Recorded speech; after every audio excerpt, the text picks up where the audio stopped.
Yeah, that's No, okay. we're staying on this, huh? You can put it. You can put your phone over there. Let me adjust the camera. Yeah. I thought we might as well get three at the same time, right? Mm-hmm. More the better. The more the merrier, as they say. Exactly. Yeah, That's good.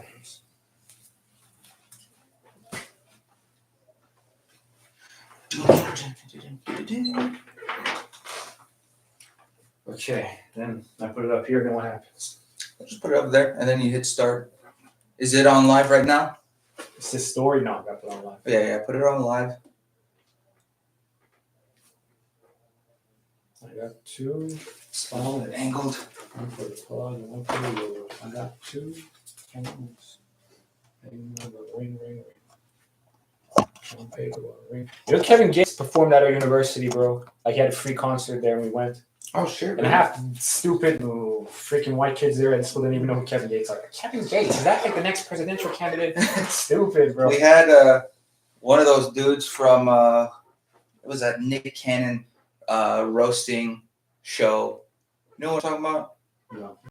There was a show for like you did that Nick Cannon, Wild and Out. It's called Wild and Out, and Not you say, huh? yeah, one of the comedians came out. Well, comedian, putting it loosely, he wasn't that funny. Well, he was what he was, you know. Yeah. You mind tilting this up a bit? All right, folks, we should be ready to go in just a second. Mr. Payon, what's the message for tonight? What are we talking about? The message is just good thoughts, good words, and good deeds. Amen, Topic. bro. Good thoughts, good words, good deeds. You heard it right here, folks. Exactly. All right, so tonight's main discussion. Oh, before we start, this is the official name. We're the 1001 podcast. Cyrus, do you want to give the background of the name? 1001 podcast references 1001 nights. Collection of stories, including time loved and honored, Ali Baba and the 40 Thieves of Baghdad, Sinbad the Sailor, and many other ones. Aladdin, many other classics that are known to audiences in different contexts. So, what's the whole theme of the book? Like, what was the reasoning behind these stories? Are they all connected, or is someone saying them, or what's the theme, or what's the story behind all these tiny stories? So the thing is this: 1001 Nights is a collection of stories within stories. Mm-hmm. The main framework of the story is this: that once there was a ruler, a cruel, wicked Shah, cruel, wicked king, who each night would marry a woman on her wedding night, and afterwards he would have her executed the next day. And he was doing this until there was hardly any women left in the city. So one day, the vizier is forced to send his oldest daughter to go in this place. And all the other court advisors are saying, run, get out of town, don't stay here. We fear it's only going to be us of the male sex from this point onwards here. And then the daughter says, Father, fear not. I know how to stop this. So she's summoned into his chambers, and she begins to tell him a story.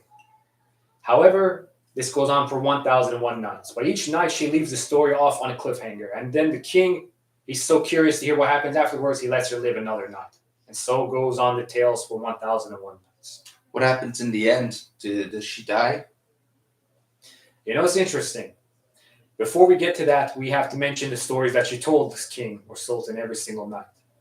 She told him stories of Aladdin and how he found a magic lamp. And from there, he gets the princess. Or the Sinbad the sailor from the port of Basra, who went back and forth and sailed the seven seas, and who had many voyages along the way. However, to go back to your question, yes, she does. She manages to get 3 children by the king. And by the time she's done on the 1001 night, she said, Your Majesty, that is all the stories I know. And then by that point, he has a change of heart. He's no longer a cruel, wicked man. He cries, and he says, let her live. And so the townsfolk and people of the kingdom rejoice, for they can live without fear of having their daughters and wives taken away by the king or sultan. Damn, man, this king is wild, man. It's like Henry VIII, but just crazier. Well, that's a brief summary of the message or the meaning behind the name of the podcast is just to it's the 1001 Nights podcast. I think we should just do 1001 podcasts. I We think are that'll be a lot 1001 easier. podcast. If you want to follow me, I made a new Instagram channel. In the coming days, I'm going to be following all of you. I'm going to be advertising our content. We are 1001 podcast. That's one word, all lowercase on Instagram. No numbers. No numbers, no nothing. Instagram was being weird. No spaces, nothing. 1001 podcast. No spaces, all lowercase. All of them all lowercase. We try to put the numbers only, so just 1001 podcast or 1001 You'll be surprised how many nights. 1001s already exist. We tried everything. 1001 chocolates, 1001 lingerie, 1001 pool dogs. You know, I'm yeah, like, wow. it didn't work out. So we had to just write the whole word out and just pray for the best. But yeah, no, I mean, so we jump around a lot, but tonight's topic was actually regarding just quality of just American products. Like you and I, when we go out and we just talk, when we just go on and yap the entire time, is we just complain about how products, just quality overall, has just dropped in basically everything, from movies to art to music to even video games, TV shows, cars. Everything the quality has dropped everywhere exponentially, and so we just kind of want to reflect on that. You know, we can go through each kind of subject regarding like art and movies and music like that. We can go into detail about it, but that was going to be the topic for tonight, was just how terrible products have been. Well, let's take that statement with a grain of salt. Terrible by what standards? What do we mean when there's been a decline in quality? What is the basis and the metrics to analyze and determine quality? See, quality is an art itself. Mm-hmm. There's many books and researches done on the subject of quality, right? Toyota actually is a pioneer in quality, if you didn't know that, among the corporations of the world. Mm-hmm. They proposed lean manufacturing. It means there's minimal waste, and they promote first pass quality. It means Toyota cars, unlike Chevys and stuff, which along the assembly line would be found to have defects and they corrected, they would try to make the product have zero defects from the beginning. And if it does, later it will be caught on the exact next line, as opposed to the very end of the manufacturing assembly line, right? Right. So like you see in Detroit, all these big corporations, like, I don't know, let's say Chevy or whatnot, right? They reach a final stage of manufacturing. The car's put together, engines put together, everything's been assembled, torqued down, screwed, nuts, bolts, plates, everything put into place. Then they find out, oh, it has a defect here. The airbag is not deploying. I don't know, the fuselage has some issues. The motor has issues running. The lights aren't working. They have to go back, take it back to the beginning, and then work their way back down. Toyota, on the other hand, says no. When we make this bolt, let's see, does it meet quality standards? Does it meet the documentations and requirements? Does it meet all industry standards? Okay, next component. And then at the very next stage, they say, oh, this failed that test. You know, failed various tests. It was not going to our standard in the industry. So what do? They catch defects quickly. So that would be a brief example of the science behind quality. Now, I'd ask you, what instances of quality have you noticed that declined? Well, so first thing is that quality is very subjective. There is no objective truth to what is determined as quality. You know, there are many different, like you're mentioning, what is quality? There are many different ideas of what quality should be. Are we talking about quality in the material, like the metal? We're talking about quality in performance, because sometimes material and performance are not together. They're not aligned. They're not in the same category, or they're not like involved in the same product that, you know, comes out, you know, great. You know, sometimes you can have a product that has good material, but the performance is bad. Or sometimes you can have a product that has good performance, but terrible material. And so to answer your question about what products have I seen, so we can start with the most important thing. We can start with phones. You know, we use phones all the time, and phones are, you know, at this point of our life, it's a requirement to have a smartphone if you want to stay up to date, not just in social media, but just in overall just life. You need to have a phone so that you can, you know, work, you can function, emergencies, you can contact can do everything. You just can't do that without a phone. You have to have at least a smartphone to be able to function. And so the performance with a phone is good. Like today's iPhones are good, but the product, the materials, it's terrible. Like, the meme where, Nokia's, they will go on for ages without dying, or, you threw a Nokia, it wouldn't break. Like, it was some good quality. Like, obviously the technology was lacking, but if we kept the same material and used, those materials, like something that's durable, like the old Nokia flip phones, products would be a lot better. And back in the day, you'd have a phone. When is back in the day? What year? Like whenever phones first came out. Now I'm not talking about those giant bricks. In the 80s? No, not the giant bricks. I'm talking about the flip phones, early 2000s. Quality. My brother, when he had his Nokia slide up phone, he was playing, I don't know, this dumb game where you guys throw phones at each other in the air. Like, we're literally throwing phones in the air. They're hitting each other. Go far. Yeah, and they won't break. Now you drop your phone in a sitting position, you'll crack your screen. Not only that, but now they're selling chargers and headsets separately. They're charging you for the same product, but they cost more now. They come out every year. It's oversaturated, and they're giving you less and less. So for do you more think money. Apple and Samsung have a monopoly on the market? Absolutely, because you didn't know that Motorola, Google, LG, all these phones, BlackBerry, they have smartphones of their own. No one fucking buys them. In Focus in Taiwan, they got like a bunch of other cheap brands and stuff around the world. Yeah, but we have two giants in the industry. They have smartphones. Smartphones came out 2012, if I'm not mistaken, 2011, 2012. Somewhere around there, yeah. That's when the market of cellular mobile devices was revolutionized. They have a component of having these computer chips, which are interestingly all manufactured, majority in overseas chip facilities in Taiwan, South Korea, some in Japan, and a limited extent in Arizona, in the United States. That's it, bro. Like, there's only a handful of places that make chips in the world. That's a very advanced technology, very difficult to make, but when inputted into a cellular mobile device, it basically lets it be a mini computer. They're not just phones nowadays. We don't use them just to call. We play games on them. We FaceTime people. We go on social media. We use it like a computer, a calculator, a GPS, a flashlight, a heater, a timer, watch, everything, calendar, all these things rolled up into one. They combine like 100 devices into one that fits in the palm of your hands and goes neatly in your pockets. I mean, how can you compete with that?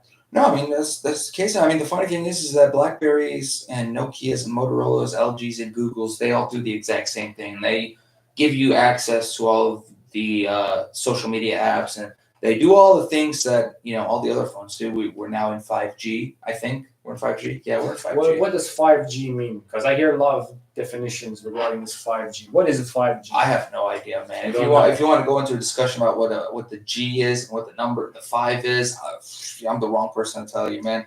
G is a letter in the alphabet. Yes. Does G stand for gigawatt? Does it stand? No, that's G. That's GW. I don't know. Gig. I think G's is just like gigs, gigabytes or something. I don't know. This uses cellular data, bro. So how do phones operate, bro? They use Bluetooth technology. So these mobile devices, they have antenna in them. They have mini antenna, and they have conductors. They have gold, they have silver, they have different metals that connect to the CPU frame and motherboard and stuff. And all these electric signals are sent inside of it, right? Mm-hmm. Then there's satellites in space that beam it back down, right? In these cell towers and stuff. That's why when you're in the middle of the desert, you got worse service than if you're in a crowded city. It's because of these, cellular towers and satellites and stuff and dishes that it bounces off of. This is the technology, man. It was pioneered, early on with sonar and radar. Those were like the first ones, sonar, radar, and then people discovered different wavelengths and stuff. So if you go down on the spectrum of, waves, and that gets into, gravity and physics and electronics and whatnot, but they communicate with one another, right?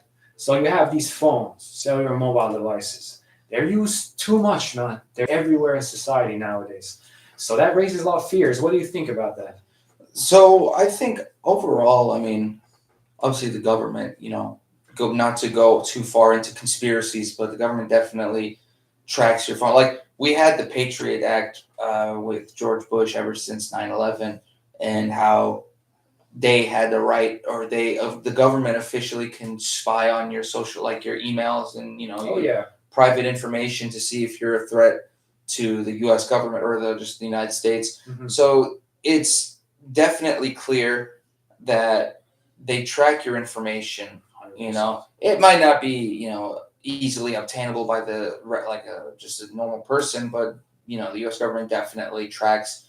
I remember there was this rumor that if you said anthrax live, that the FBI or something would come knocking at your door because it was some kind of poison or something, or code word or whatever it was. But it's definitely it's a fact. I mean, it's one of those things where you don't have evidence; you just know it's the case. We do have evidence. Several times they admitted in court hearings. They took Meta, they took Google and stuff to court. They all admitted, yes, we do track people's devices and information. Yes, we sell their data to third parties, including advertisers, different corporations. Yes, the government, they can strong arm us, twist our arm and make us scream uncle and give them information. That's the case, man. Not just the US government, Russians, Chinese, every government in the world.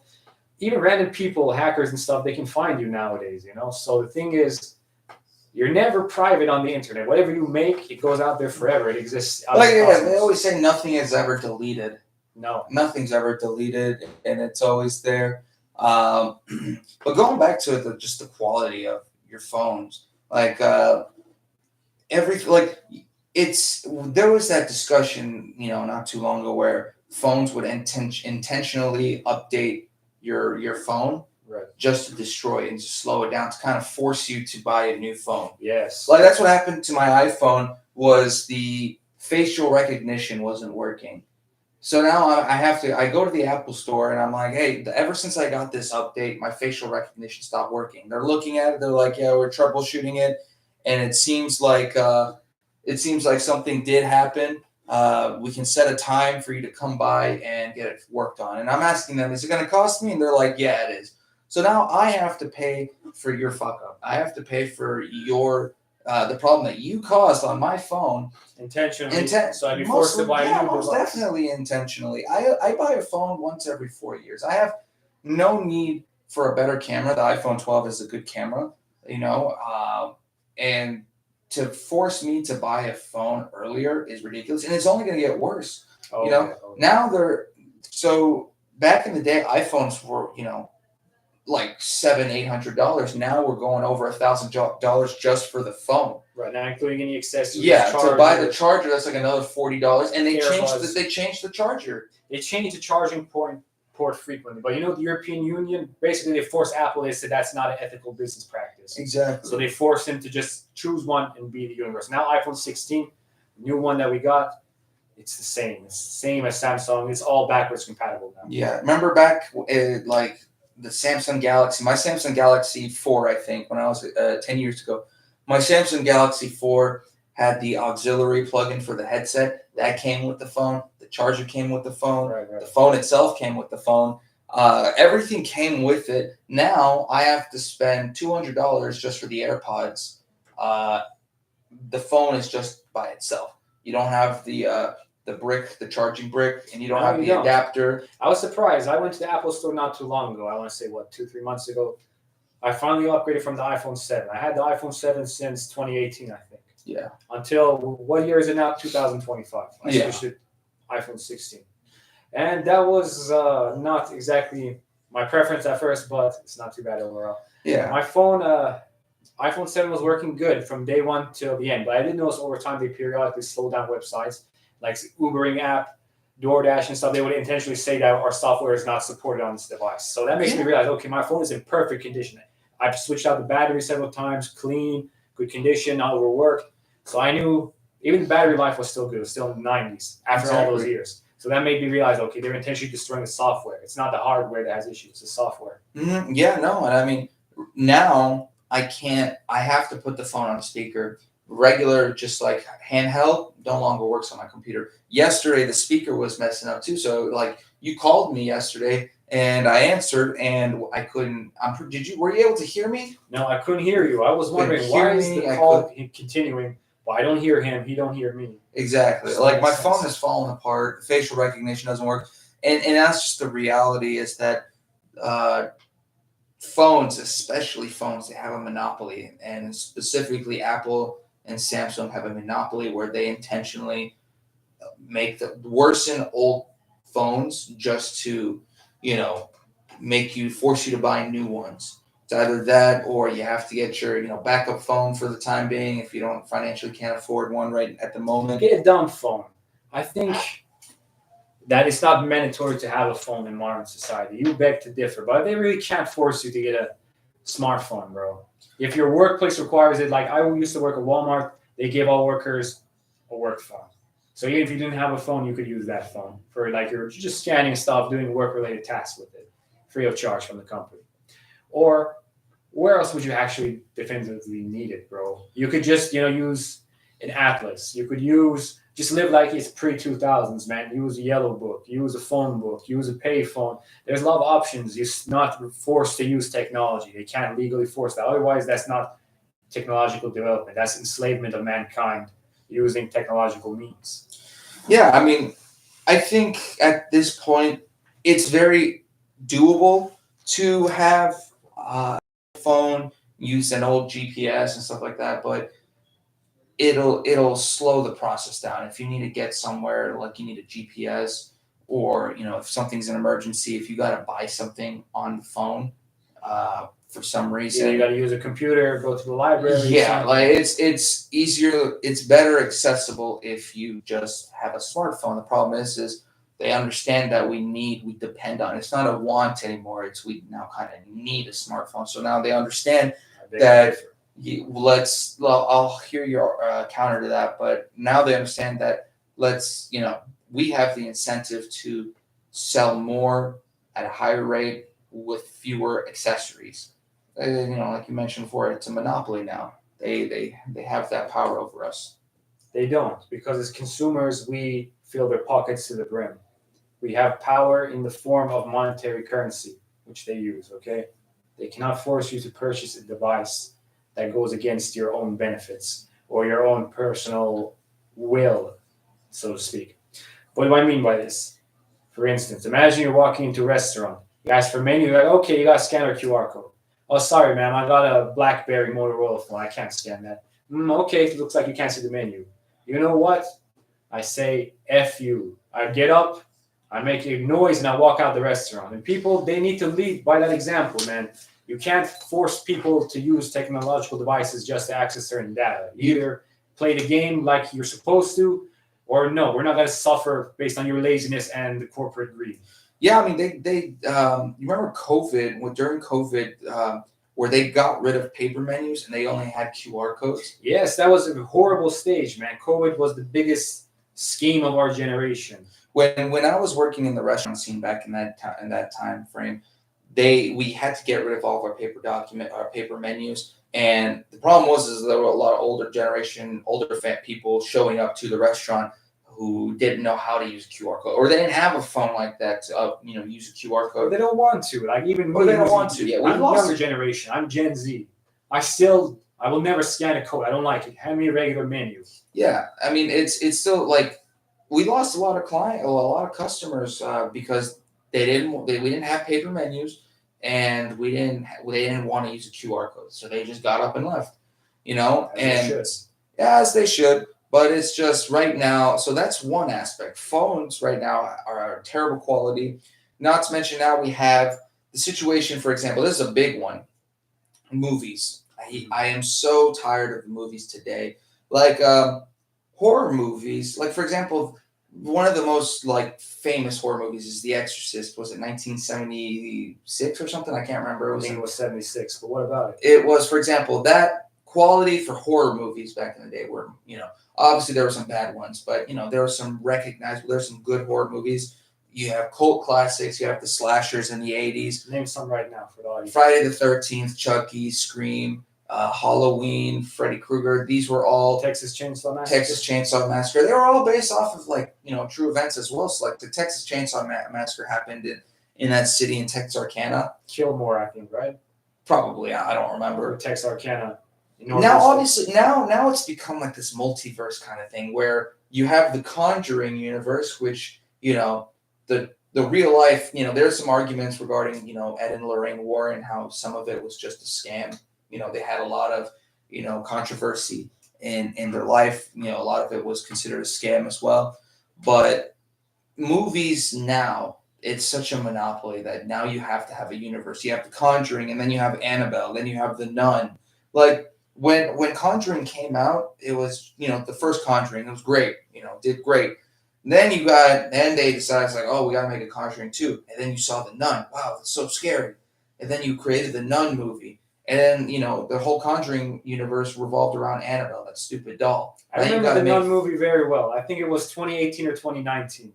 I went to go watch the Nun movie with some of my classmates back at LSU, Baton Rouge, Louisiana. There was this guy named Sultan and this guy named Platini. So we head to the movie theater, right? And it was a Halloween-themed place. Like, they turned, like, these old abandoned buildings on campus into haunted houses. And Louisiana's very creepy. They have, like, a lot of ghosts and paranormal activity and all this sort of stuff, right? But we go to this place on campus, like this old abandoned hospital, and they turn into a horror house and stuff. A horror house. And I was jumping in and out of rooms. Like, the nun was chasing my friends and chased him to the room. But as soon as the monster came in, I juked him, and I jumped out of the room. I slammed the door shut.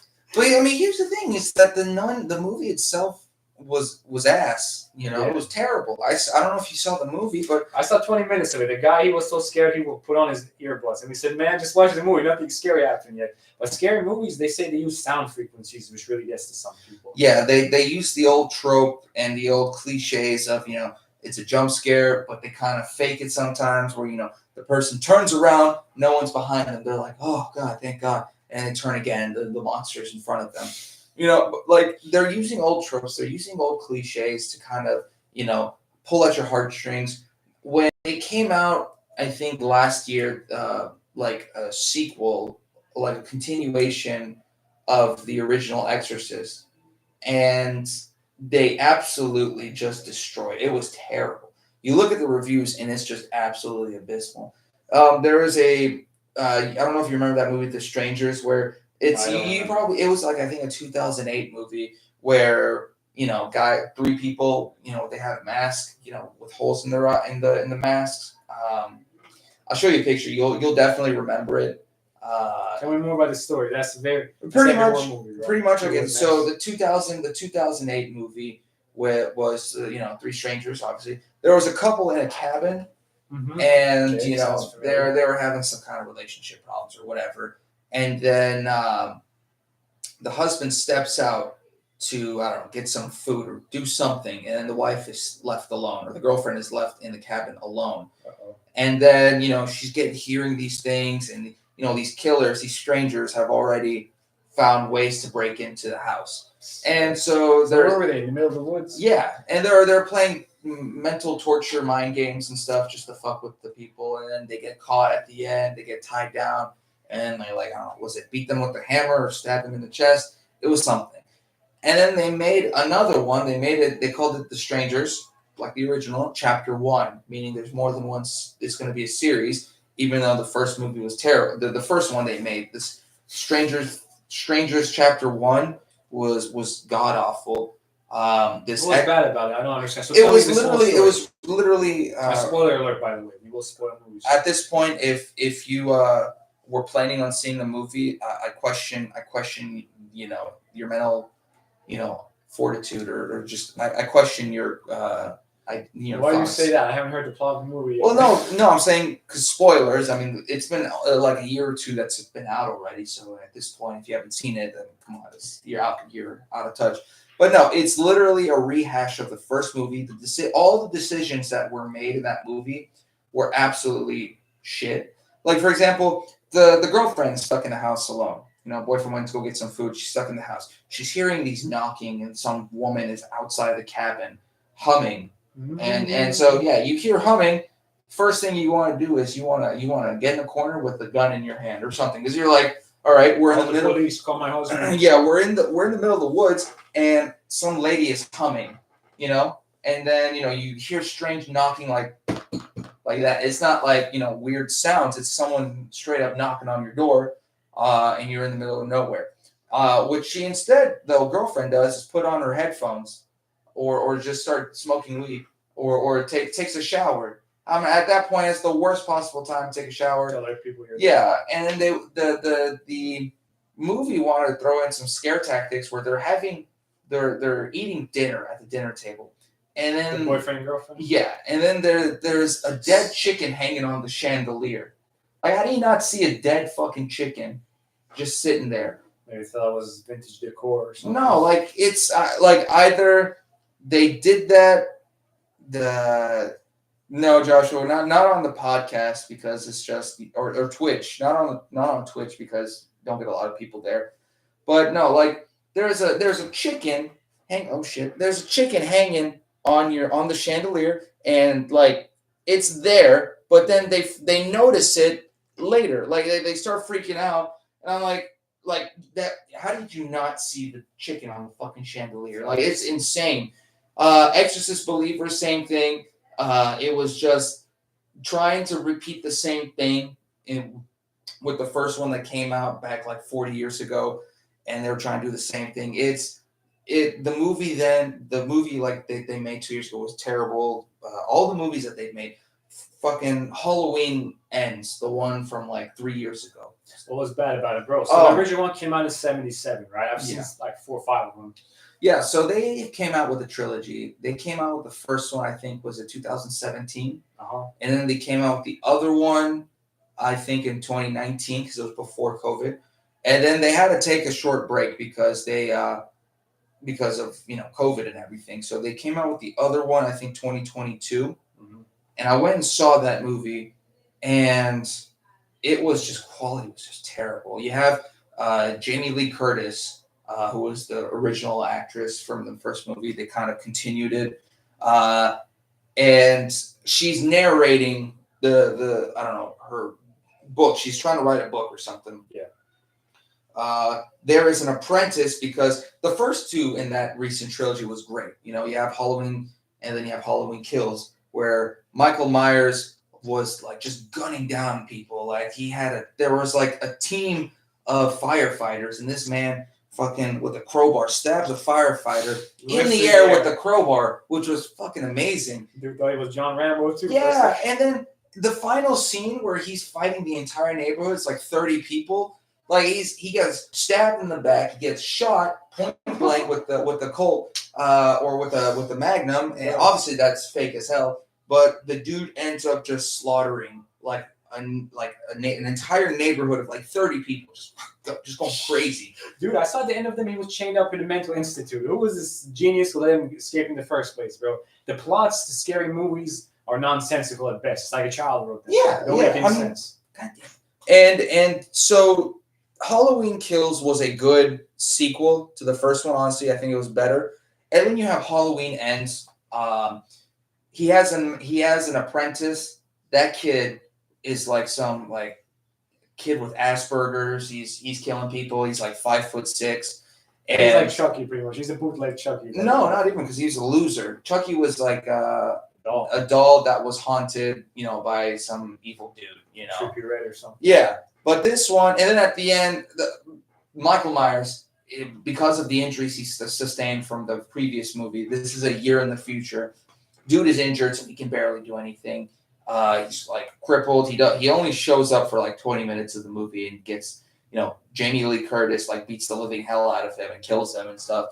It's just he keeps coming back too. He's like Jason Voorhees. They keep miraculously reviving the dude. Yeah, and like they're trying to bring it back instead of just creating new monsters. Like the last original like monster that we had was probably the Nun, but even the Nun was terrible. Annabelle sucked. The Nun sucked.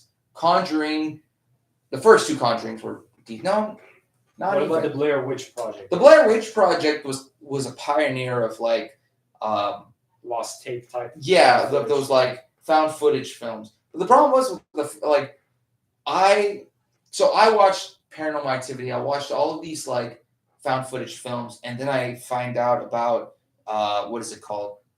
Blair Witch Project. Right. And so I hear a lot of great things, pioneer of horror movies. And so the entire time I'm like, all right, it's got to get scary at some point. Or somebody's got the demon or the monster's got to show up at some point.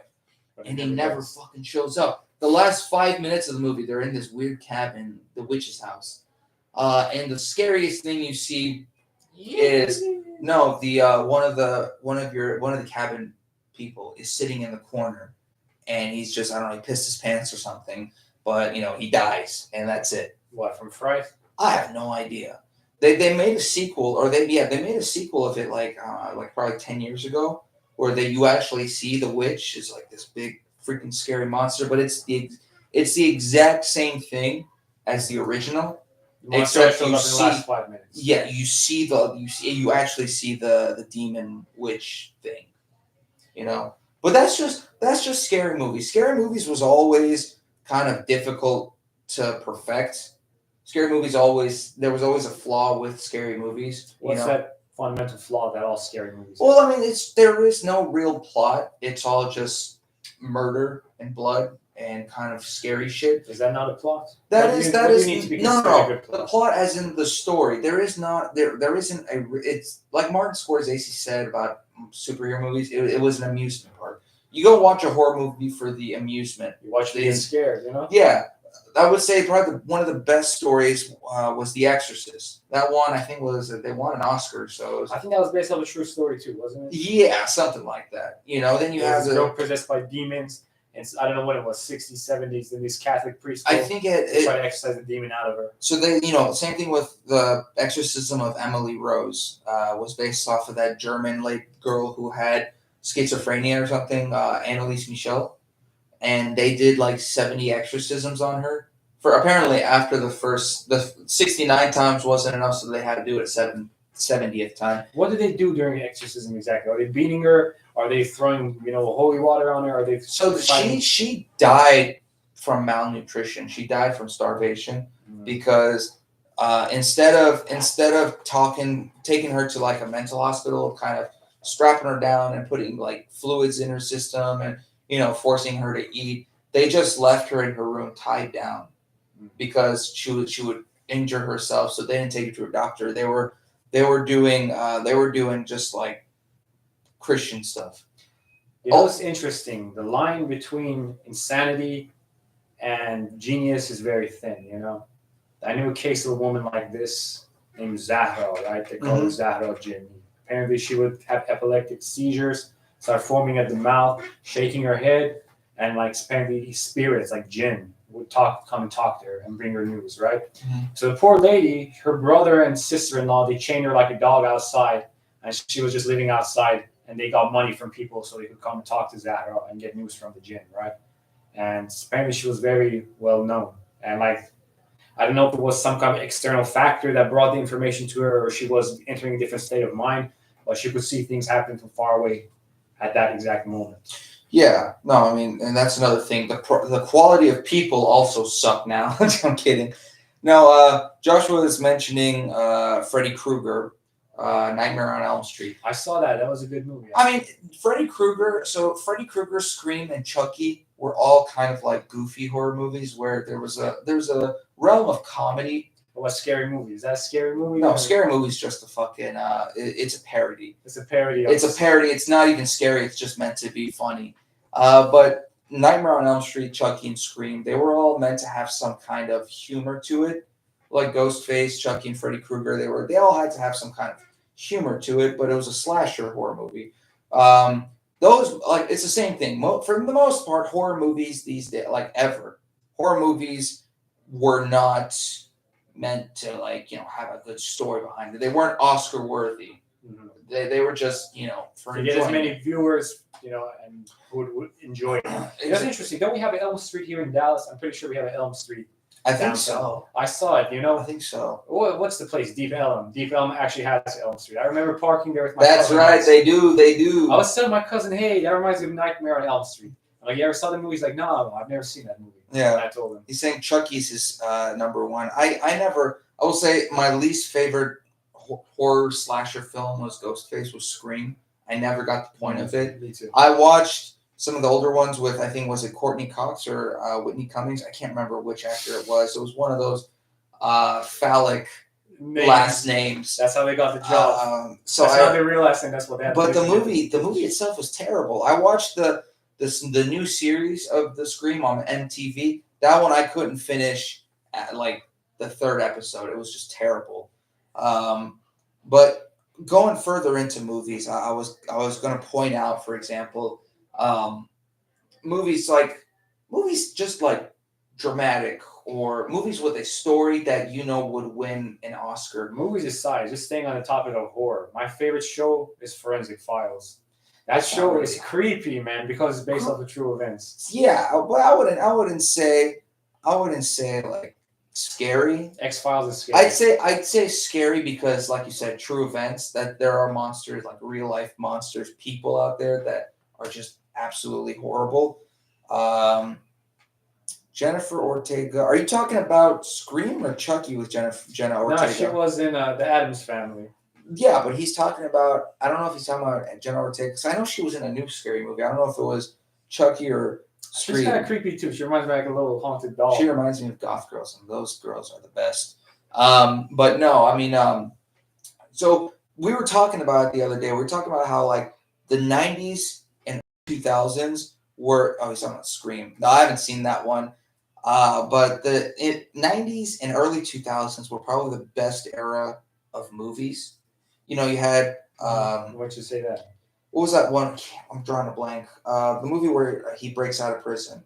Shawshank Redemption. Shawshank Redemption. You have Shawshank Redemption. You have fucking all the Will Smith movies back in the early 2000s, like You have that movie White Men Can't Jump. You ever seen that movie? I have not. That's a very funny movie for those in the audience. Well, Came out in the late 90s. It was about this Cajun dude from Louisiana who goes to San Diego to play basketball, right? And he would pretend like he didn't know what he's doing, and he would bet money. Then he would beat people left and right. And then this black dude becomes friends with him, and they make it to national champions, and they go on from there.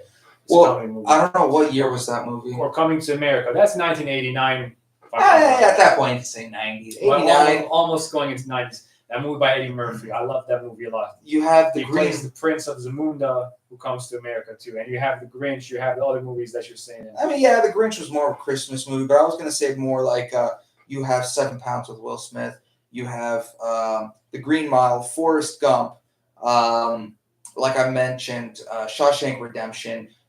Any movie that Morgan Freeman was in was pretty good. Yeah, some Indiana Jones movies, some Star Wars movies. Yeah, those were pretty. Star Wars had a good plot behind it. But more also toward even Jim Carrey had some, like the Eternal Sunshine of the Spotless Mind. Then he had the Truman Show, The Mask. The Mask was just slapstick humor. But all the movies that I mentioned were all either early 2000s, 90s. No, those comedies. I'm talking about like these great movies. But like if you were to mention a movie within the last 5 years, that was good. When did Cheech and Chong come out? They were 90s also. They're also 90s, right? Yeah, but those are all slapstick humor. Those were same. They're in the same category as horror movies and superhero movies. So what's your criteria for a good movie? It seems like you're excluding some categories. Well, it's gotta have like a story plot that kind of immerses people into the film. Like when you watch like a slapstick or a horror movie, like if you watched Green Mile. Mm-hmm. And you watch this Saint. We'll get. I don't think he's seen Megan either, but we'll talk about it. I was talking about Megan Fox in the Transformers. No, but so for example, the Green Mile. You see this Saint, the guy that can heal people, and they're gonna execute him because he's a big black man, and they thought that he either raped someone or murdered someone. And they're gonna put him on the electric chair. Yeah, they were gonna put him on. But then miraculously, no, he dies in the movie. But and the guy is the part that really kills you is the part where they're strapping him and they're about to put the mask over his face, but then he says, "Please don't put the mask." And he says, "I was scared of the dark." So that part really gets you because this guy, while he's ginormous, he's got the mind of a child, and we're trying to execute we're executing this man. And it was a great movie, and I get goosebumps on it. Good movie. Yeah, 7 Pounds was similar, where this guy Will Smith was, he was a businessman and stuff. And he was texting on his phone while driving. I'm talking about like those button ones, not a smartphone, but the older phones. And then he gets into a car accident where his wife and 6 other people died. Oh my god. And you know it from the beginning because the very beginning he's talking about he calls the cops and he says there's been a suicide and they're like who was it? And he says me. The whole point of the movie was the guy's trying to kill himself, but he's trying to find 7 people to give his organs to.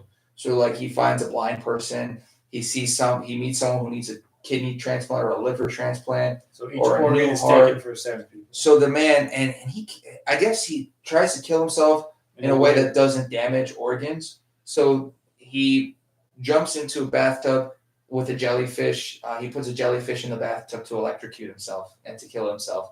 That was his way of, Isn't that gonna fry your body though? Yeah.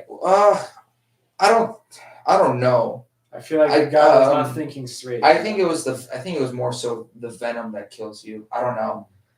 But he kills himself, and you kind of like put yourself in that position where you kind of like, if I was responsible for 7 people dying, one of them's my wife, like that is like the ultimate sacrifice, And even at the end of this movie, like he falls in love with another girl, but I think she needs like a heart transplant. She's gonna die or something.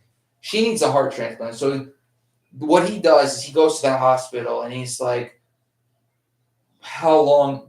what are the chances that she can get a heart by like tomorrow or something? The doctor's like very low, like probably non-existent. So the man's like, all right, I'm gonna go kill myself right now, And it's a very painful ass movie, and I'm surprised Will Smith did not get an Oscar for those films. Like Will Smith, like early 2000s, fucking didn't destroy, those roles, and that's what I'm talking about. Like the best movies that are timeless and they stand till this day he says it's the venom. He says depending the jellyfish, but most jellyfish they operate on toxins and neurotoxins. Yeah, but most movies in the 90s and 80s they stand the test of time. Like the ones I mentioned. And then you have your awesome movies like Rambo and Terminator, but those were all, same thing, roller coasters. I mean, Martin Scorsese made a lot of good movies, just in general. But he did have a point. So what about Charlie Sheen's dad? He made that movie Platoon. You ever seen that? Wait, that was Charlie Sheen's dad? That was Charlie Sheen. That was Charlie Sheen himself. He played in the movie, but his dad was the director. Oh, his dad was the director. Yeah. We watched Tropic Thunder, which at the beginning they were trying to do a Platoon kind of vibe. I didn't watch the whole movie, but I know I kind of got an idea of what they were going for, and they were trying to do. Yeah, they were going for that Platoon vibe, and that too. Basically, the Vietnam War movies, Fortunate Son type stuff. Right. That's kind of what they were doing. Yeah, he was talking about. So me and Joshua went to Vegas last year, and our plan was to just go to these strip clubs and gamble and stuff. But half the trip there we spent getting beer, taking it to the hotel room, and watching old 80s movies. So we watched Rambo, we watched Shawshank Redemption. This guy fell asleep every time, but I'd stay up until 4 because I'd never watched these movies. So I watched Rambo 1 and 2. I watched Shawshank Redemption. Man, it was a lot of fun. We watched all the Saw movies. But so pretty much back to what I was saying, the quality of films. Martin Scorsese had a point when he said, like, when the Avengers movies came out, we were so awestruck about how, oh man, Robert Downey Jr. did an amazing Iron Man.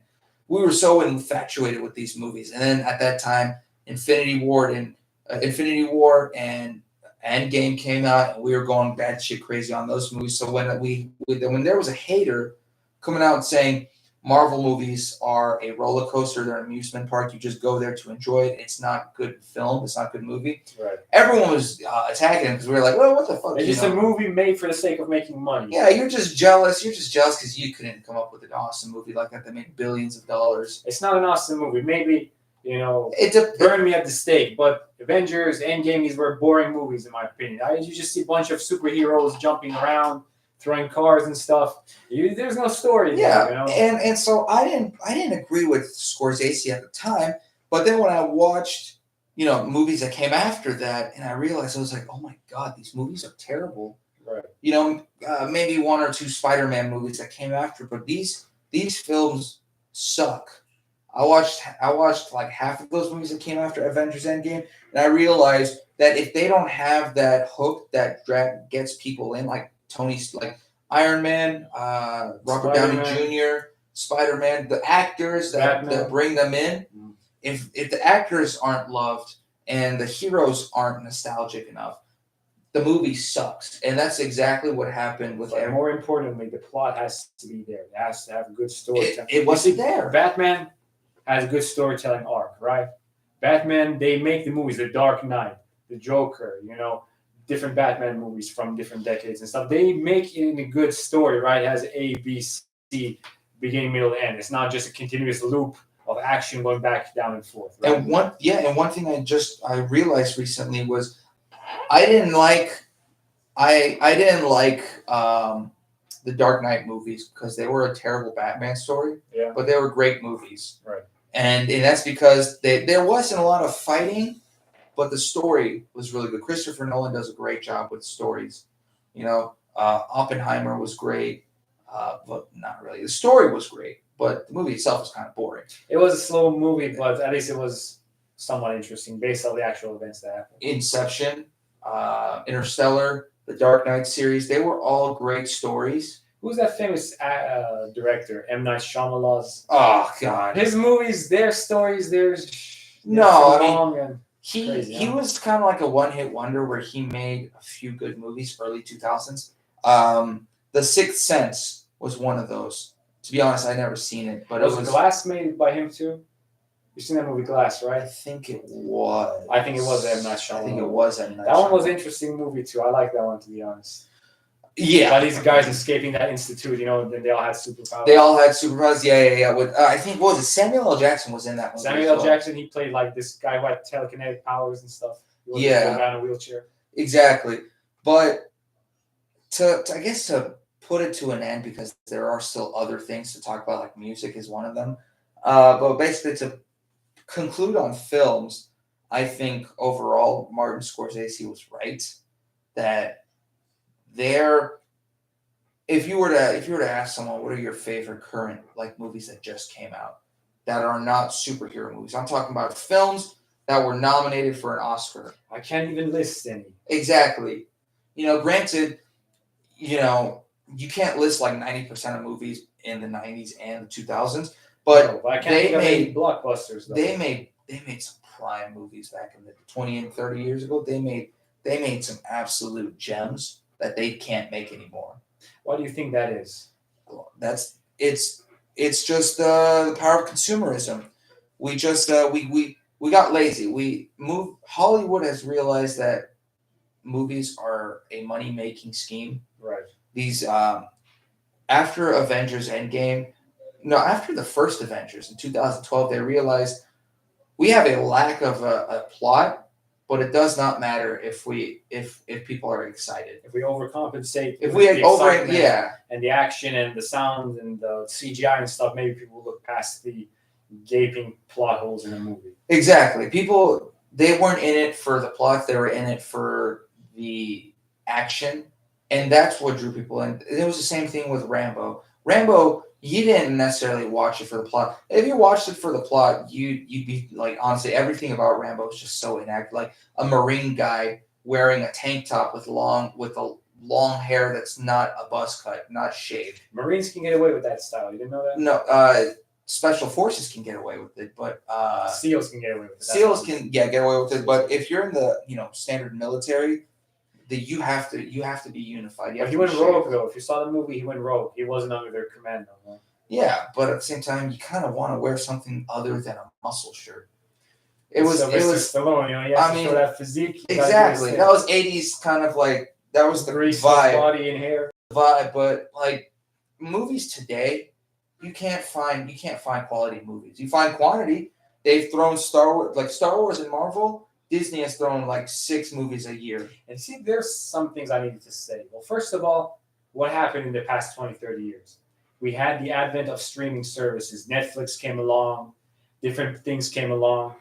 Nowadays, people, they can stream movies from the comfort of their own home, right? You don't have to get up and go to the movie theaters no more. You don't get to see the good movies in theater no more. You can just stream them from your house. So they make most of their sales from the movie tickets sold, right? Now that people are purchasing less, they're going to make less money. So that limits their budget, that limits their motivation, that limits a lot of different stuff.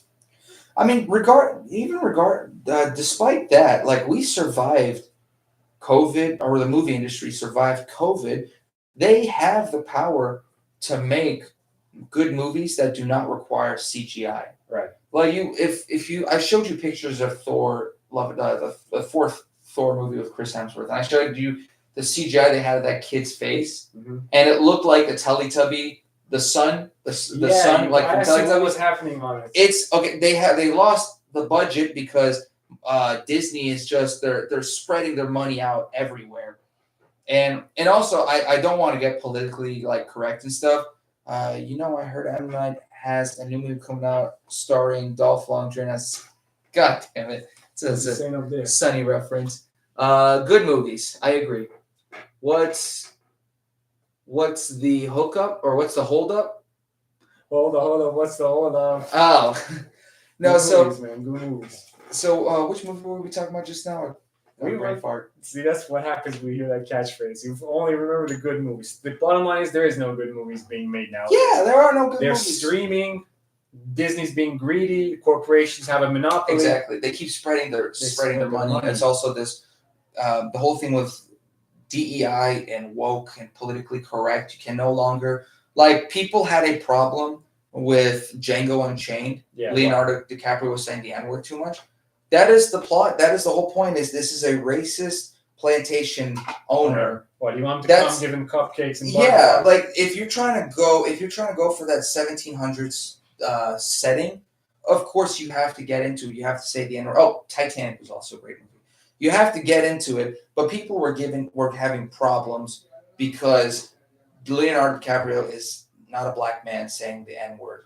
No, but he got it given to him by Diddy, so maybe he gets a pass, Yeah. Speaking of which, the film industry is like modern day Sodom and Gomorrah, man. Like these guys, they're corrupt actors and directors. They limit the talent. They don't let anyone enter the industry. It's like their own little mafia, right? We have so many talented actors, directors, and script writers out there, but who never have the chance to actually enter the film industry because there's a gateway that's being kept from them. And think of all the sexually driven states. And Sodom and Gomorrah is more of, I think they're more tales than actual stories in actual real life events in the Bible. Like you look at California and, you have Hollywood, you have Diddy, Epstein. Well, Epstein was more New York. But you have the sex industry, you have, all of this stuff, drugs.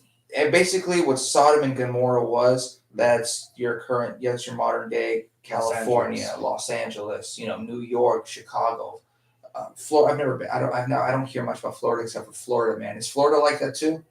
Yeah, you got to think about the major ports of human smuggling and stuff. They have a lot here along the Gulf of Mexico with Texas, Florida, and you got a lot in the port of Los Angeles. That's the biggest port in America. Mm-hmm. Not the biggest, maybe it's not the biggest, but I know it's one of the most active ones. Definitely top 3 in North America. Yeah, and so that's what it is. And what I was saying about the politically correct is, in order to force this politically correct agenda, quality has dropped.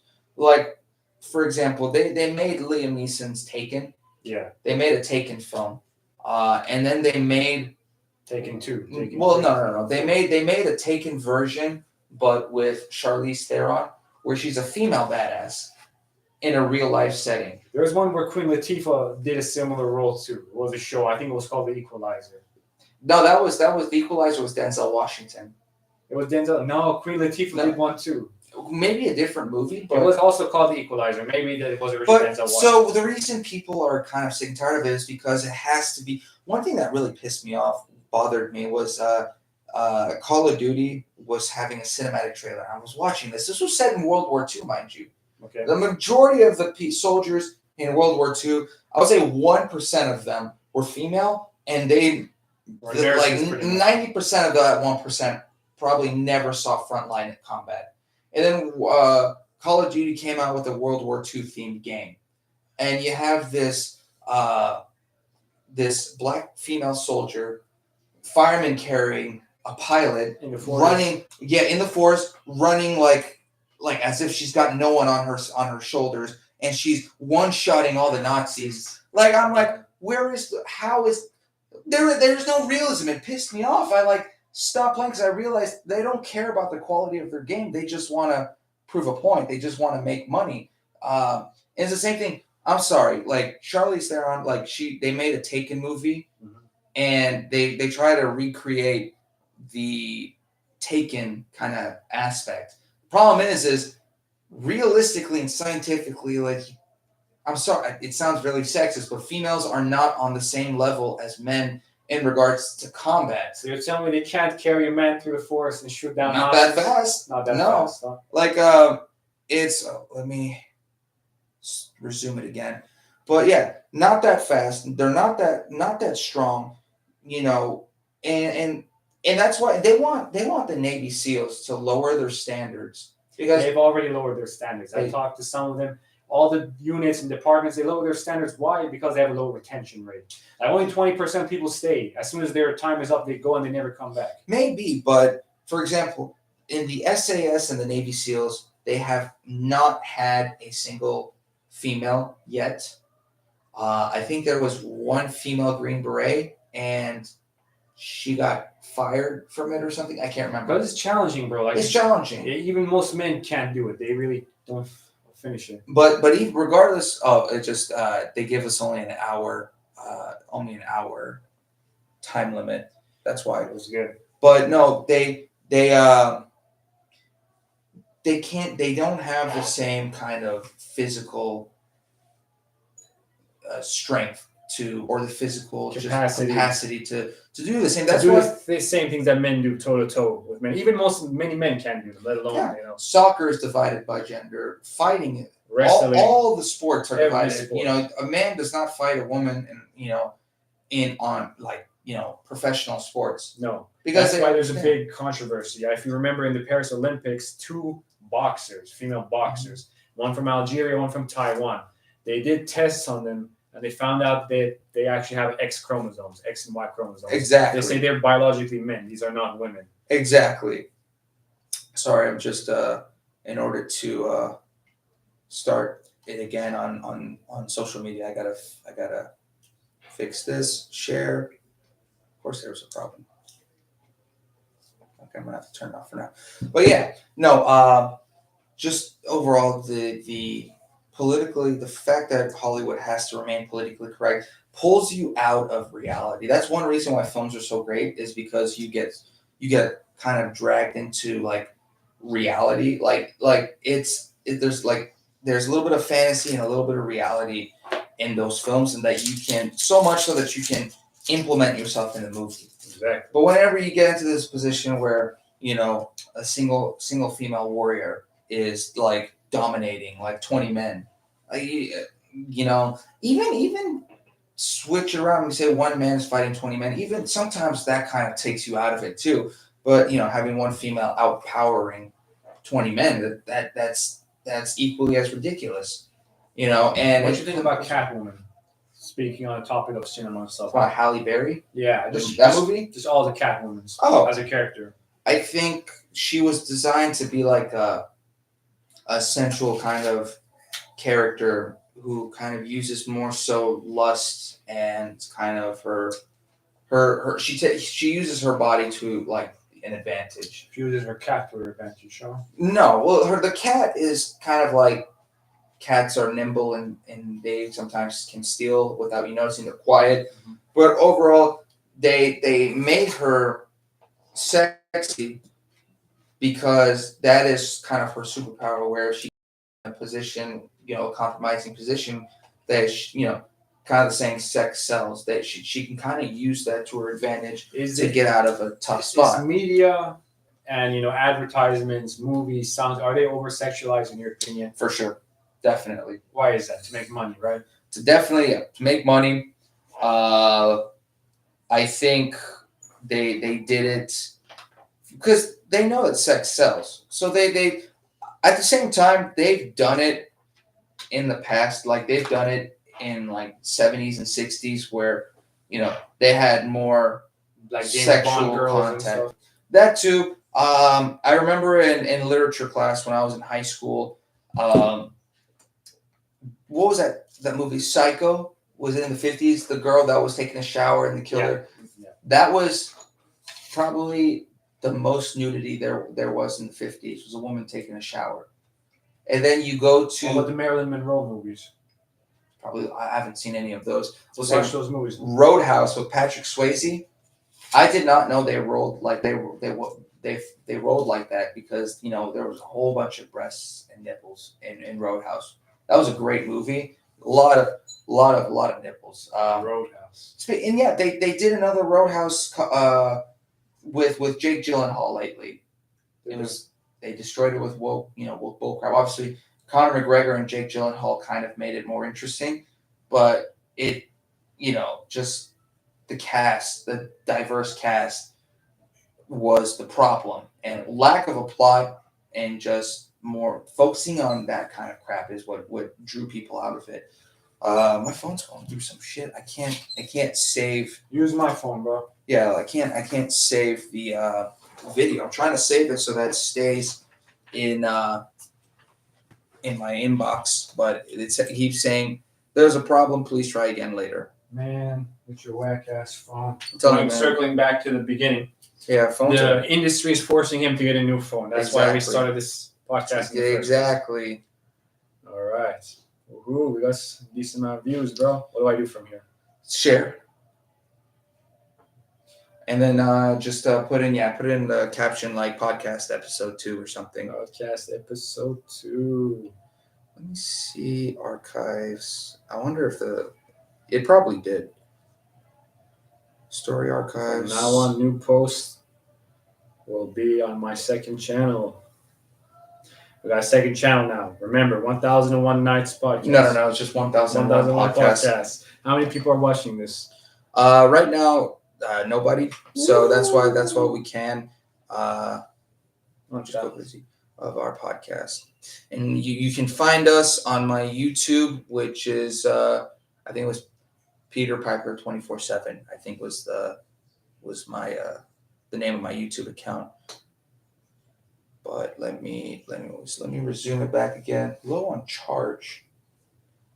What's your charge looking like? 28. 28. Do you want to continue? Well, I'll keep going. I think that's enough for the iPhone, honestly, bro. Yeah, I think that we can call it a break. I can. Do you want to? We still have another hour to go. You have a charger for your phone? Yeah, I have a charger for my phone. Let your phone charge for like 10 minutes then. Okay, and then we'll go back on Instagram. Yeah. Okay.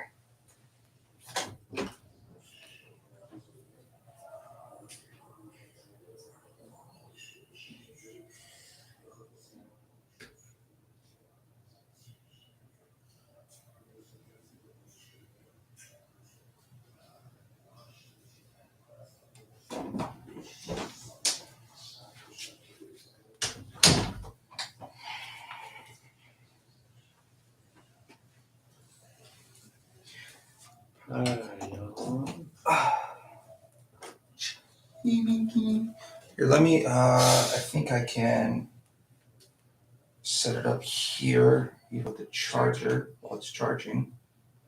I think yes, no.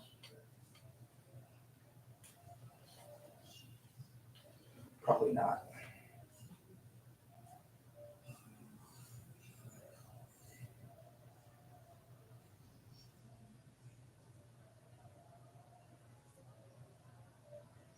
All right. Oh, I can check this out. I'm so smart.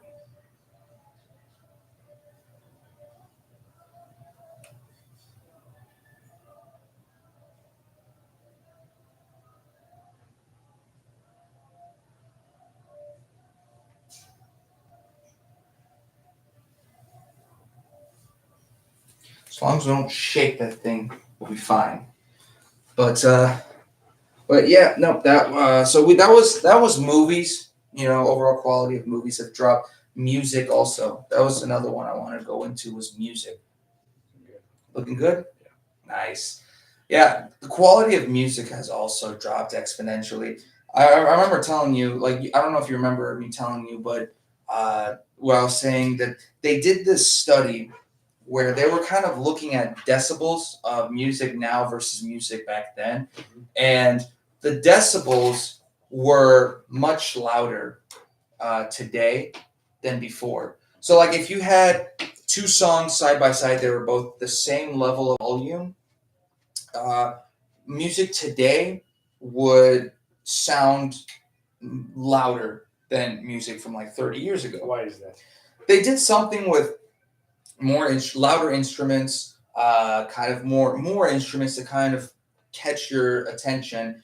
Uh, I don't know how they did it. I'm not musically gifted like some of my friends, but they not psychologically, but they did something, made the decibels louder, kind of to grab your attention.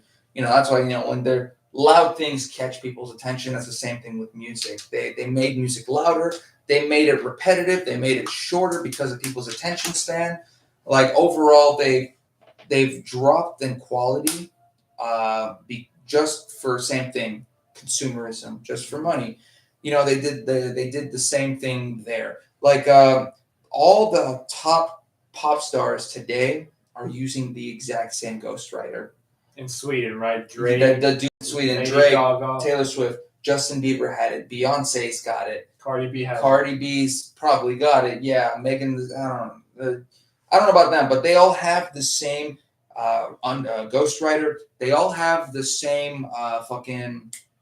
They have like an entire team to make their music. The producers, editors, like lyricists, ghostwriters. All they have an entire team help set it up for them.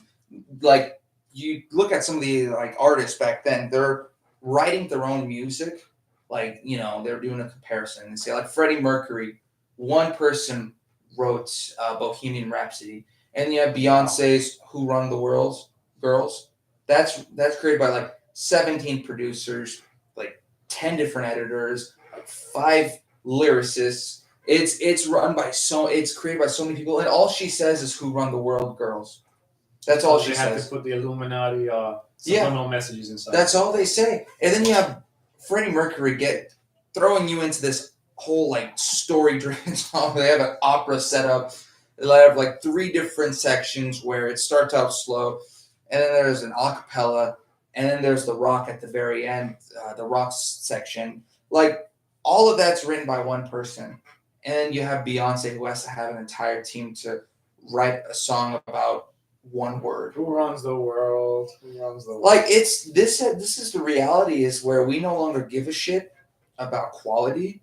Like the music industry is the biggest. That's the biggest face in that aspect. Is just quality of music has dropped. They're making it louder. They're all written by one person.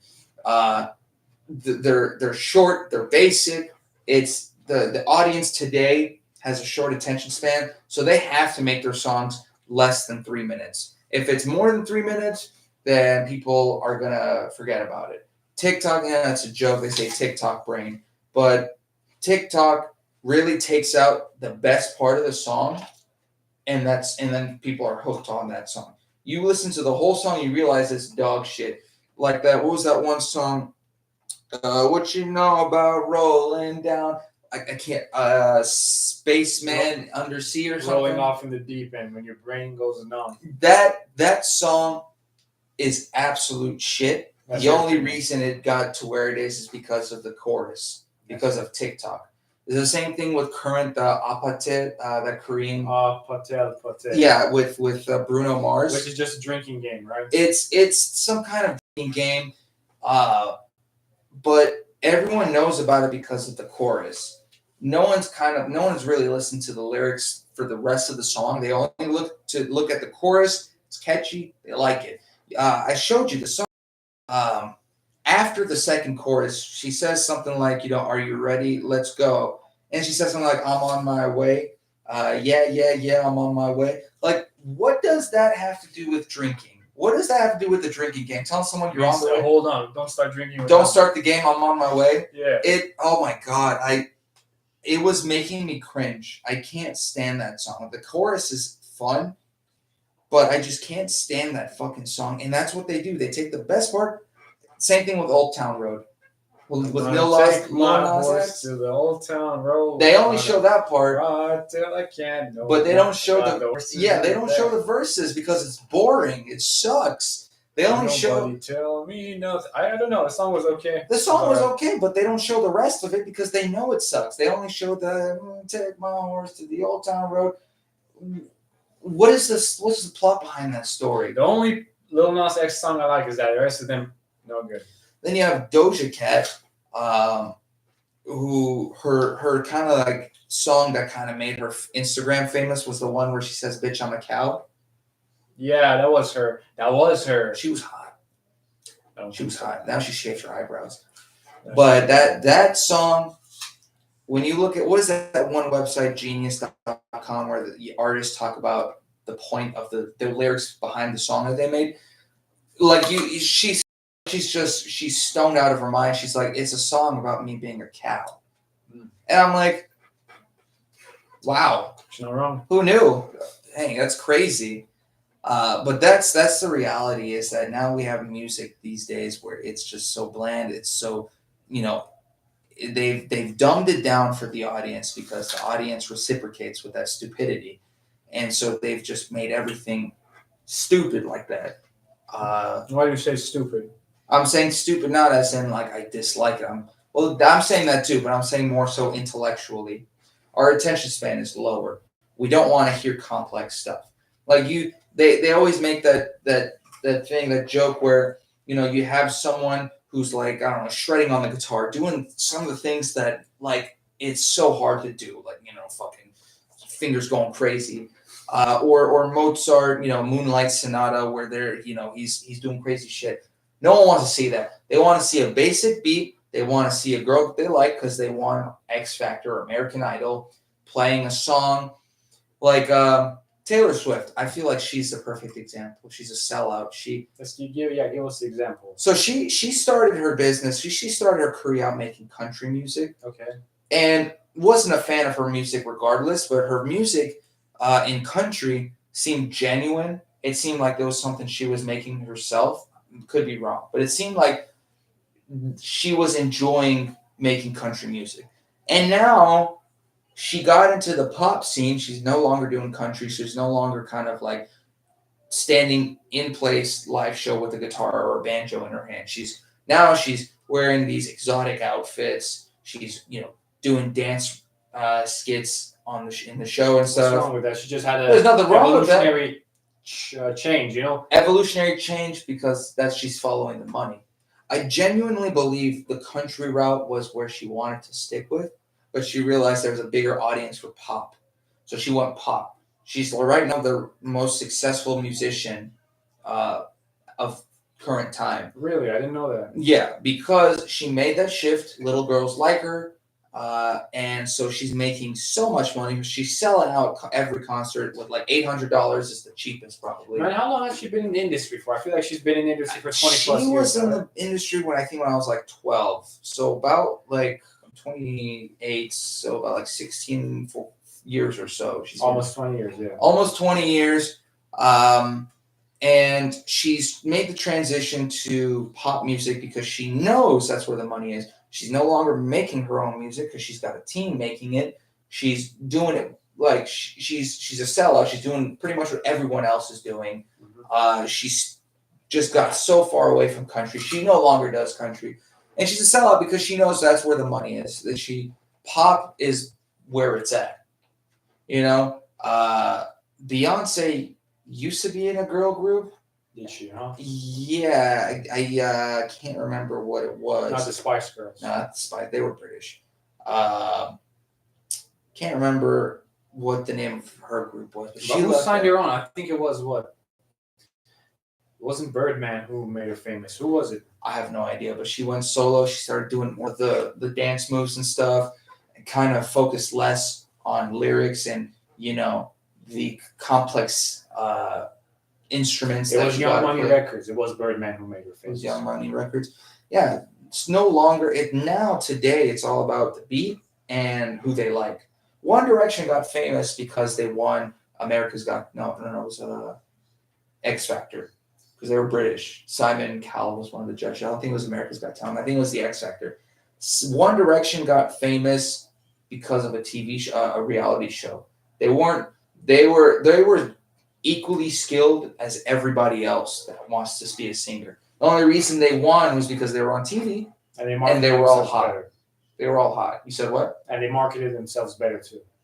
Uh, Not really, because the TV show, the X Factor, really kind of solidified their popularity. They won because they were attractive to young girls. They were doing, the thing where everyone's got straight hair that's curved to the side, and they all had like, pretty eyes and stuff. Classic boy band. Boy band, and my friends in high school, the females, they all loved them because they were hot and they were boy band. I think they've had this since at least the 60s. I think. Oh yeah, Who was it? The Beach Boys. Beach Boys the Beatles. did it. The Beatles did it. Like since then, it's just been But continuous. back then, so Beach Boys was really good on like acapella stuff. A mix of acapella and kind of like surfer music. Beach Boys was actually like they made good songs, sort of. NSYNC had a lot of timeless songs like Backstreet Boys. They had a lot of good hits, but they kind of like I don't know much about NSYNC and Backstreet Boys, but the previous kind of like sex symbol musicians kind of got their fame by like grassroots kind of. They worked their way up. They got good connection. Manager saw potential in them and kind of got them hooked in, like got them playing bigger shows. Nowadays, they've turned it into a business where, okay, you are a singer. Are you going to bring viewers onto like our show? Wasn't what they were looking? Didn't they look for those same qualities and characteristics back in the day? They want to seek in to sell, right? They're in the music industry to make money. So they're seeing, okay, this band, the Beatles, the Beach Boys, Elvis Presley, for example, they're going to take off, right? We might as well promote them to be the industry standard. And they did, and they were successful with that. They were successful, but there was more effort to get famous back then because now you have Instagram. If I can't tell you how many rock star female guitarists I see on YouTube that wear nothing like just a bra, and they're playing very basic, and I see like 150,000 likes. Well, it sells. Remember, it sells. Yeah, it has nothing. It no longer has to do with work. As if you have a camera, and especially if you're on a popular show like X Factor, America's Got Talent, American Idol, Masked Singer, you name it. You name it. If that brings in views, they'll make you famous for it. One Direction played that because they were a boy band when boy bands were dying out. They were all gorgeous, and so they capitalized on it. Had nothing to do with their skill. Because they were all using auto-tune. Had nothing to do with their skill. It had everything to do with they won X Factor and they were attractive boys. I wouldn't call them men. They were just attractive teens. Clean-shaven teens. Exactly. Girls chased after. And that was the reason they got famous. Had nothing to do with how good they are musically. It's just all about how much money can they bring in. And then you have producers and radio hosts or these music companies hiring them because they want more CDs sold. You know, it's interesting. You mentioned the radio stations. I heard a lot of these radio owners. They're the same people who own the prison complexes. They also own, the music studios too. Mm-hmm. They intentionally push out certain types of music in order to get more people to commit crimes. Like a lot of, thug rap, a lot of that, mainstream hip hop, pop, and other, styles of music, right? They intentionally encourage rappers and singers and artists to only talk about certain topics, right? Mm-hmm. Either very mainstream stuff or like crime-related stuff, so people either get arrested or they go purchase whatever product owned by those same people. Yeah, and it's very scary. I always say it. People, like I don't know if you would believe it because you're into conspiracies as much as I am, probably even more. But some of my friends kind of like shrug it off because it's such a ludicrous thing, but it's not that crazy. Famous people in Hollywood and in the music industry, I always say they're part of this cult or this satanic group because what they spew out, their fans follow as if they're hypnotized. You have Taylor Swift fans, diehard fans, calling themselves Swifties. Like they don't call themselves Taylor Swift fans; they call themselves Swifties. So what? What does that mean? Literally, they are diehard fans. If Taylor Swift said, "Go out there and kill a Trump supporter," they would do that. There would be 1% of fans that would be stupid enough to do that because they told them. But has she done that? Yet? She hasn't done. She made a documentary about her personal life, and she had this like private camera kind of like in the corner somewhere, and you don't see anything. You just hear an audio record, like an audio recording. And she's like, I don't care how people see me. I'm not voting for Donald Trump. I'm going to vote for Joe Biden. And people saw that as she's made her, and then she joined Kamala Harris in advertisements and telling people, joining the campaign, vote for Kamala. And her fans all follow her. They love her because this is where she stands, and her fans follow her. She voted for Kamala, therefore 90% of her fans voted for Kamala too. There was a small group of people, a small group of Swifties that organized. It was like Swifties for Trump or something, but that was a small group, and that group got a lot of shit from other Swiftie fans. And so it's a very hive mind, cult-like organization or cult, where the cult leader at the top, which is Taylor Swift in this scenario, is brainwashing, kind of alluding. She's not outright telling people to don't vote for Trump or I hate Trump. She's making these little hidden camera recordings where she's saying, I'm not going to vote for Trump because that man is racist. Alluding that I am in the right, therefore all of my fans, if they want to be in the right and if they want my blessing, they have to also be on my side. And that's a very hive mentality where you follow the queen bee. And if you don't... So let's say she has all these followers. And let's further assume that they are under her sway, control, influence, whatever you want to call it, right? And not just her, but several other people in the music industry. Mm-hmm.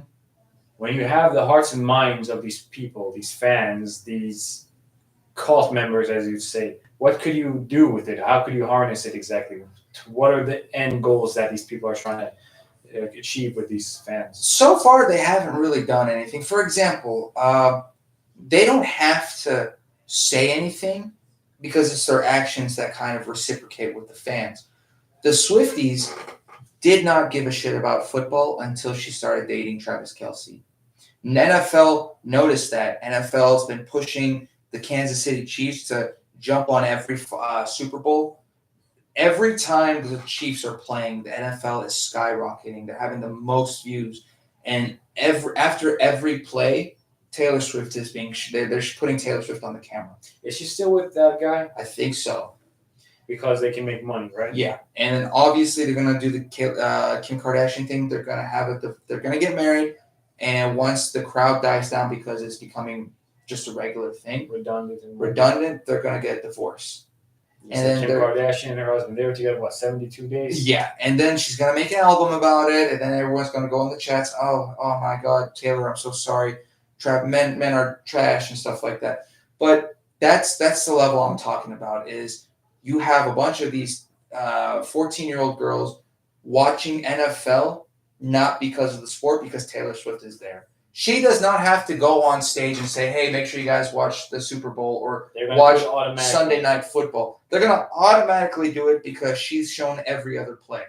She's shown after every play, she's there. And she has nothing to do with football. It was the same thing with the breast cancer where... On the contrary, she has everything to do with football now. Now that her boyfriend is... Now she does. See, with one move, one critical, fundamental move, you can get everyone's attention.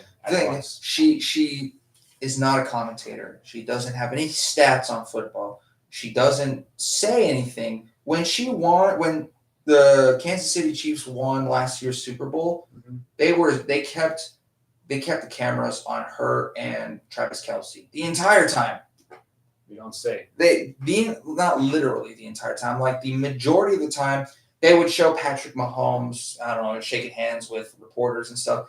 Back to Taylor and Travis. They show the Kansas City Chiefs coach, and then back to Taylor and Travis. It was every second with Taylor. People were going crazy on social media saying, "I hope that the Chiefs win because Taylor and Travis." That literally they were saying that the Chiefs. I want the Chiefs to win because Travis and Taylor deserve it. That's What insane. does that have to do with football? And that's the crazy. That's exactly what that we're talking about. You were saying they silent. They convince their fans to commit crimes to do the X and Y and Z. It's because and the NFL and Taylor Swift is the perfect example right now. NFL last year, NFL had the highest ratings of views ever Sundays in a long time. And that's attributed to what? These factors such as Swifties. They are the new. They are the new Super Bowl halftime. Or no, I'm sorry, the Super Bowl commercials. A lot of people watch the Super Bowl because of the funny commercials. Now a lot of people watch football because of Taylor Swift. I think a reason American football was not able to become as popular in other countries is just the fact that it's so commercial oriented. It's very consumer driven, right? You need to get this expensive headgear, get this shoulder pad, get this pad, get that pad, get this football. Whereas, international football or soccer, as we call it, you just get a ball and you kick it into a goal. That's it. And there's only one break in the middle, right? The game goes on for 90 minutes. It can extend up to 110, 120 minutes. People, they don't have tolerance for that much commercials. So it goes back to a society thing too. So you have a society of girls who listen to this pop singer, which nudges them towards watching the national sport of a country, which itself is very heavy with consumeristic tendencies and advertisements. So maybe the reason that we're viewing stuff as a society is because everything became money driven at some point. It's like America is a huge corporation. That's exactly the problem. America is like more of a corporation than a country, right? Yeah. No, I mean, and that was the whole point of the title of this podcast was that American consumerism has resulted in the decline in quality. Is that we no longer look at something because quality is no longer a factor because the products, the companies that created those products, they understand these people will buy anything from us at this point. There is nothing new with iPhones. The iPhone 16 is no different than the iPhone 15. What is the difference between the two? Longer battery life. Is it? Give it 3 years. The battery life is going to die just like that. Camera is probably the only thing. The camera is the only thing. I know people from since high school that would buy a phone every year. Right. Why? Why would you need that? Because they're consumers, man. Exactly. They raise a nation of consumers. Watch the same football games. Buy this product. Buy that product. Buy this car. Buy this house.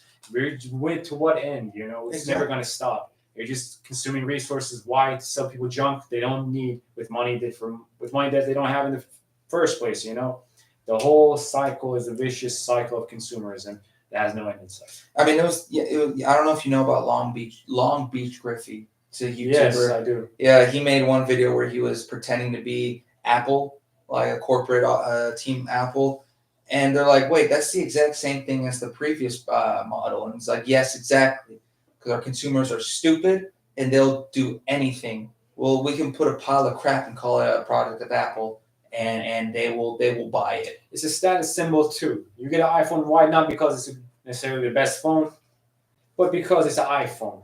It's this luxury product. You want to show people I have the money to afford this. Even the logo is the apple that's bitten into, which goes back to the forbidden fruit that damned mankind down to earth in the first place. Yeah. So it's making you think, what is this product saying? Subliminal messaging, right? It's the forbidden fruit. Exactly. No, and to take it further, you mentioned crime. Musicians. When that film Straight Outta Compton came out. and there's this one scene Ice Cube is being interviewed. Mhm. The reporter is saying, "Aren't you afraid that your music is causing violence and stuff?"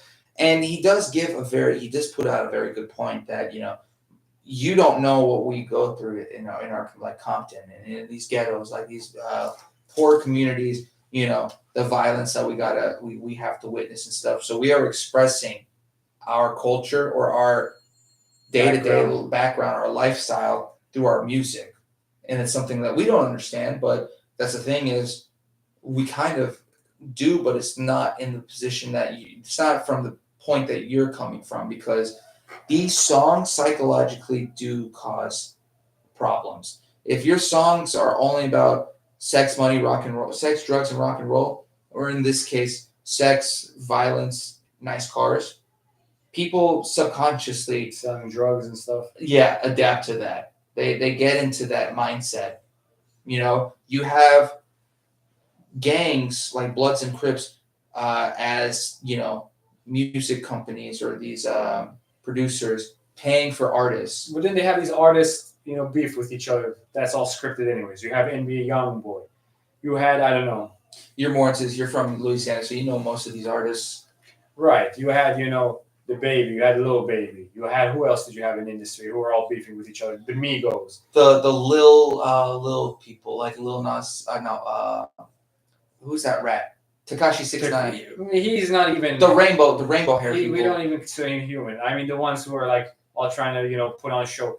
They had King Von up, who was assassinated too. Him too. Who else did they have? Pop Smoke. They had Pop Smoke. I love that. Rest in peace. I love this music. I gotta be honest. They do something in that industry called blackballing. So a lot of these rappers and artists, like Montana 2500, like they can't get up, right? They intentionally keep certain people from becoming famous and make other people more famous. Why? Because they're making the content that they want to sell, and that content that we sell, or that we talked about being sold and making money and stuff, right? That's what makes the industry and music owners rich. The same people who own the prisons, so they want people to do that, so they end up in prison in the first place. Yeah. No, and my cousin brought up a good point with these artists. Is the reason we don't see much of them these days. The rainbow haired colored ones, excluding, so not Tekashi 6ix9ine. Who is that? I can't remember who the other guys were. The one who had like rainbow teeth and rainbow hair. He had tattoos. Not Tekashi 6ix9ine, but the other ones that had all that. You don't hear from them. Kodak Black? No. I think he was like Hispanic. His music video had a tiger in it. Oh, Lil Pump. Lil Pump, that guy. Wish You Gang. Yes. I fucking hate that guy. That song's terrible. You don't hear from him anymore because first off, the producers funded his money, but he wasn't supposed to. You're not supposed to spend that money. That's supposed to go towards your business. Right. So whenever they loan you that money and you spend it all right away with fast cars. You don't have money to pay them back. You don't have money to pay them back. You don't have money to advertise. So Lil Pump he's a thing of the past. He got famous because of Gucci Gang, and they marketed that. But he went bankrupt because he's a dumbass, and he spent all of his money on drugs, on money, on women, on planes. Dude is not relevant anymore. Cars. He I guess he either rented or bought a tiger. Not surprised if it was either or. But he wasted all of his money, and now he's irrelevant because he does not know how to use his money, because the gangs that give him the money, they loan him the money to get famous, to bring in more money for them. Right. But they spend it all, and now they're bankrupt. And that's, it's just stupid people, and they do the dumbest things. Like, look at all these great artists that died. Pop Smoke, King Von, one of the Migos. I can't remember which Migo Which Migo? Do you remember which Migos it was? It wasn't Takeoff, was it? No. It was either Quavo or I think it was Offset. It was Offset. Yeah. Offset died. These are all good artists. Who was XXX Tentacion was also another one that died. Right. You also have Biggie Smalls and Tupac were great. All these great artists, they didn't die from natural causes. They were murdered. You heard that they said Diddy had those last two killed? Biggie and Tupac. Biggie, yeah. There were. I've been getting into more of those. I think 50 Cent, he made a documentary about this too, actually. He said Diddy was connected to all of them. Aaliyah too, some other artists who. Jennifer Lopez was associated with Diddy back then also. That's why I don't like that Jennifer Lopez. I think she's a joke. I love 50 Cent though. I follow him on social media, and that guy is fucking hilarious. You don't see him much in the music industry. He's more in the entertainment industry, like BET and stuff like that. You know, I used to have a coworker in New Orleans who hated 50 Cent. Seriously? He's like, man, 50 Cent's a bitch, man. I'm like, what's your problem with 50 Cent? You know, he said, well, I don't know. Some people are just haters. You know? Bro survived 9 shots, man. That's insane. You're gonna hate that. That's a survivor right there. Like a cat. He lost all 9 lives. He lost all 9 lives. He's on his last one. But yeah, no, I mean, there was also that story where there was a shootout in one of Diddy's after parties, and you could see Diddy, his bodyguards, and Jennifer Lopez all huddled, run into a car, and they fled a shooting scene, and they needed someone to take the fall. Jennifer Lopez is the biggest piece of shit in Hollywood. J-Lo. Divorced 5 times. Really? She's a homewrecker too. She's the reason Ben Affleck got a divorce with Jennifer Garner. Ben Affleck's not a good person either. Like some of his movies, but he's not a great person. I can't say I like the Argo. It's not my favorite movie. Oh, really? I never watched it. Was dating Diddy. She tries her best to, separate herself from him. But truth is she got to where she's at right now because of Diddy. Had nothing to do with her skills. The same thing. It's never what you know, it's who you know. And Diddy was that person for her. She sucked at movies. She sucked in music. Literally, there's nothing good about J-Lo. Even her face. When she was in the Super Bowl for like 3-4 years ago, everyone was saying, "Oh my gosh, she was so beautiful." I was like, "How? She was never beautiful." Shakira, yeah. They say beauty is in the eye of the beholder, so we can't speak on that. But I see what you're saying. You're saying she's not a talented person. Not at all. No. She only got to where she's at because of Diddy. Yeah. I mean, that was basically the gist. We could go into art. We all know art today sucks. Well, take a look at the Mona Lisa and some of the art that's being sold today. I remember when I was in art class in high school, my art teacher showed me the most recent art, mainstream art that was sold. It was sold for like $1.5 million. Wow. It was like a red line painted with a background of like yellow. So it was abstract. It was abstract. It had something to do with fucking society or something. And that sold for like $1 million. So what is good art? Is art not a subjective thing based off of It is, but you have to acknowledge the work, the effort that was put into it. Look at the Mona Lisa. You look at the Mona Lisa, and one of the reasons it's so popular is because no matter what direction you look at the Mona Lisa, it looks like it's staring back at you.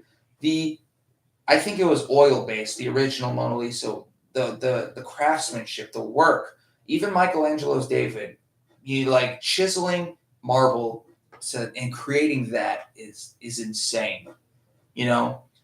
Fucking even Pablo Picasso, who just drew shit while he was blind. His style was that his pen never was removed from the paper. He did surrealism too. There was that famous painting of the clocks being melted. Was that the guy? Was that the guy who had his ear shot off or something? No, it was Picasso. That was Picasso. Yeah. All these artists now today, all you have are. Or no, that was Salvador Dali, I think. It might have been. I don't think it was the guy who had one ear. The Van Gogh? No. Van Gogh. That's his name. Yeah. I kept thinking. I was like, please remind me. Who is he? No. You look at today, and I've seen some of the abstract artists. And someone painted a toilet gold. Trump. And named it Donald Trump, and that was considered art, modern art. Like, that is the difference between art today and art back then.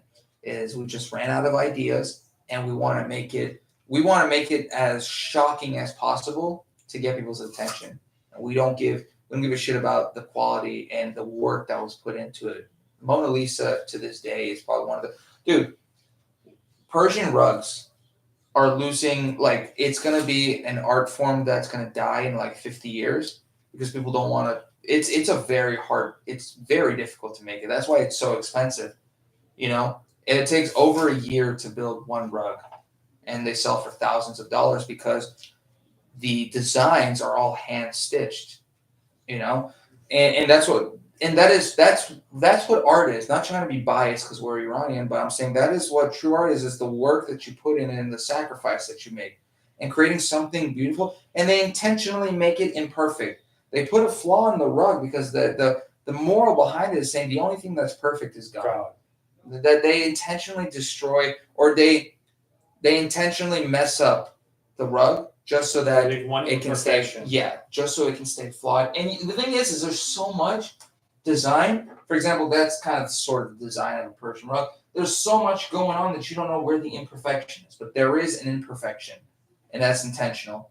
And that's what makes art beautiful. I know it's subjective, but you kind of got to look at it sometimes and say, collectively, yeah, modern art is shit. And that would be a good discussion for next time, I think. We can get onto the topic of Persian rugs. From there, we can continue this discussion. But thank you so much for being on tonight's episode of our podcast, everyone. Appreciate the news. Yeah, before we go, we'll talk about the scheduling. It is Saturdays and Sundays, right? For now, we're doing Saturdays, but we might add another day in the week. Probably Friday or Sunday. Saturdays is always, for the most part, it's going to be in person. Sundays, whenever we get the, technological difficulties sorted out, they would most likely be virtual through Discord, and we would have guest speakers that would come up and kind of give their two cents, their life stories and stuff. So we will go over that. But yeah, for now it's once a week. Here in a little bit, and maybe even tomorrow if we can work the kinks out, it'll be twice a week. But that's where we're gonna keep it at. We started a little bit late, but that's about 2 hours. Nice job, everyone. Right. We'll see you guys next time. All right, everyone. Shut up.